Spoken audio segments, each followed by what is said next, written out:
ماہ شعبان کا مہینہ جاری ہے اور شعبان کے مہینے میں 15 شعبان کا روزہ بالخصوص رکھا جاتا ہے، تو کیا یہ سنت سے ثابت ہے؟ اس کی کیا احادیث کے اندر فضیلت ملتی ہے؟ یہ ارشاد فرماتے ہیں۔ شعبان المعظم کا مہینہ وہ مہینہ ہے کہ جس میں نبی پاک صلی اللہ تعالیٰ علیہ وآلہ وسلم رمضان المبارک کے بعد سب سے زیادہ روزے رکھا کرتے تھے۔ بعض میں یہ ہے کہ آپ اکثر روزے یعنی شعبان کے اکثر دنوں کے روزے رکھتے تھے یعنی بکثرت، اور بعض میں یہی کہ پورا شعبان ہی روزے رکھ لیا کرتے تھے۔ یہ مختلف روایات موجود ہیں۔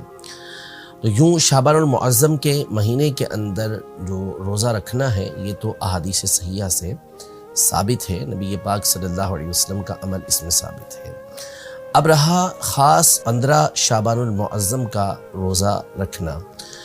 تو اس حوالے سے بھی ایک حدیث مبارکہ جو سنن ابن ماجہ کے اندر موجود ہے، اور اس میں باقاعدہ نبی پاک صلی اللہ تعالیٰ علیہ وآلہ وسلم نے 15 شعبان المعظم کے حوالے سے یہ ارشاد فرمایا کہ جب 15 شعبان کی رات آئے، جس کو ہم شب برات کہتے ہیں، تو اس رات کے بارے میں فرمایا کہ قوموا لیلہا، اس کی رات کو قیام کرو، یعنی رات عبادت کرو، اور صوموا نہارہا، اور اس کے دن میں روزہ رکھو۔ تو خاص اس دن کے حوالے سے نبی پاک صلی اللہ علیہ وسلم نے روزہ رکھنے کا حکم ارشاد فرمایا۔ اگرچہ کہ سند کے اعتبار سے اس حدیث پر کلام کیا گیا ہے، ایسے ضعیف کہا گیا ہے، لیکن جس طرح اصول محدثین کی روشنی میں اس حدیث کو ضعیف قرار دیا گیا ہے، یوں ہی محدثین کے اصول کی روشنی میں یہ بات بھی بالکل واضح ہے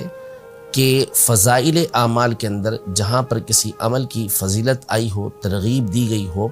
تو اس میں ضعیف حدیث پر عمل کرنا یہ بالکل جائز اور مستحب کام ہوتا ہے۔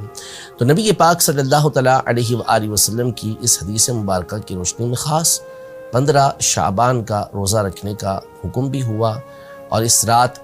قیام کرنے کا یعنی عبادت کرنے کا بھی حکم ہوا۔ اور ویسے بھی دیگر احادیث طیبہ جو صحیح ستہ کے اندر موجود ہیں، صحیح حدیثیں ہیں،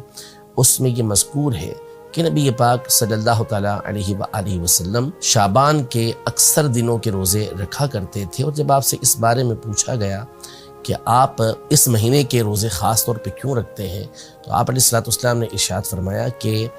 اس مہینے میں اعمال اللہ کی بارگاہ کے اندر پیش کیے جاتے ہیں، اور میں چاہتا ہوں کہ جب میرا عمل اللہ کی بارگاہ میں پیش ہو تو میں روزے سے ہوں۔ تو ظاہر ہے کہ 15 شعبان تو بالخصوص وہ رات ہے جس کے بارے میں اقوال موجود ہیں کہ اس رات اللہ پاک کی بارگاہ میں اعمال پیش کیے جاتے ہیں، تو کیوں نہ یہ رات اللہ پاک کی عبادت میں گزاری جائے اور اس کا دن